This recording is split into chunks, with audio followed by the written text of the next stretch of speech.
வணக்கம். இது வந்து ஆ கிராமத்திலேருந்து பண்ணைக்குட்டை அமைச்சது. பண்ணைக்குட்டையோட நம்ம ப்ளஸ்ஸை மட்டும் தான் நம்ம பேசுவோம். பண்ணைக்குட்டை அமைச்சதோட மைனஸ் என்னன்னு நம்ம பார்த்துருவோம். பண்ணைக்குட்டையோட கரையில் வந்து பராமரிப்பு பண்ணாமல் இருந்ததுனால எல்லாம் சீமக்கருவலை முளைச்சி போய் ஒரு நாள் முழுவதும் ஜிசிபி வச்சு பிடுங்கி போட்டு தீ வச்சு எரிச்சாங்க. பராமரிப்பு இல்லாமல் இருந்ததுனால. இப்போ இதை பிடுங்கின பிறகும் இப்போ எப்படி இருக்குன்னு பாருங்கள். எல்லா கரையுமே எல்லாமே உடச்சிட்டாங்க. இந்த மாதிரி நிறைய இருக்குது. பண்ணைக்குட்டை அமைக்கிறது பெரிய விஷயம் கிடையாது. பண்ணைக்குட்டை கரையை பராமரிக்கிறது அதை காட்டில் பெரிய விஷயம்.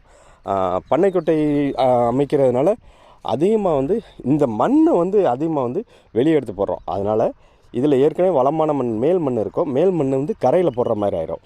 வளமான மண் கரையில் போடுறதுனால அந்த வளமான மண்ணில் தான் அதிகமாக வந்து நம்ம களைகளும் நம்ம இதுகளும் அது முள்ளுச்செடி செடி நுணா செடி இந்த மாதிரி செடி வகைகளும் அதிகமாக வந்து வளருது. பாருங்கள், இது எல்லாம் எரித்து போட்டு அதாவது பிடுங்கி போட்டவுடனே சீமக்கரவலை வந்து எரிச்சிடலாம். அந்த மாதிரி பிடுங்கி போட்டவுடனே எரிச்சிருக்காங்க. எரிச்சதை மட்டும் சாம்பல் மட்டும் பாருங்கள். இனி எவ்வளோ இருக்குன்னு அவ்வளோ தூரத்துக்கு முழுசாக போட்டு எரிச்சிருக்காங்க.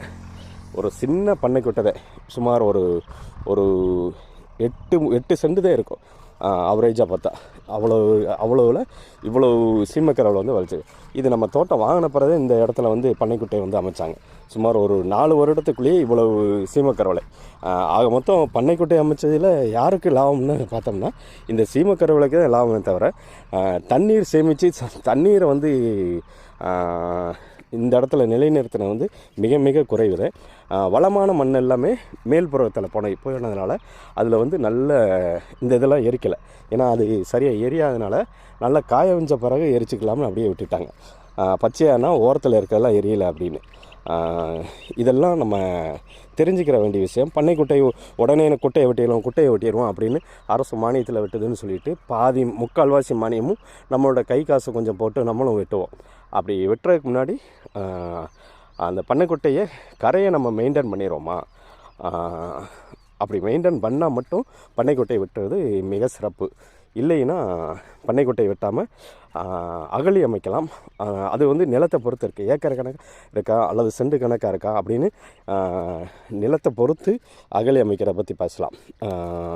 எல்லாத்துலேயுமே ப்ளஸ் இருக்குது, மைனஸ் இருக்குது. இயற்கை விவசாயத்தில் நிறைய விஷயத்தில் வந்து இருக்குது. இதெல்லாம் தெரியாமல் நம்ம புது விவசாயிகள் நிறைய வந்து ஏமாந்து பணத்தை வந்து இழந்துக்கிட்டதே இருக்கும். ஓகே, நன்றி.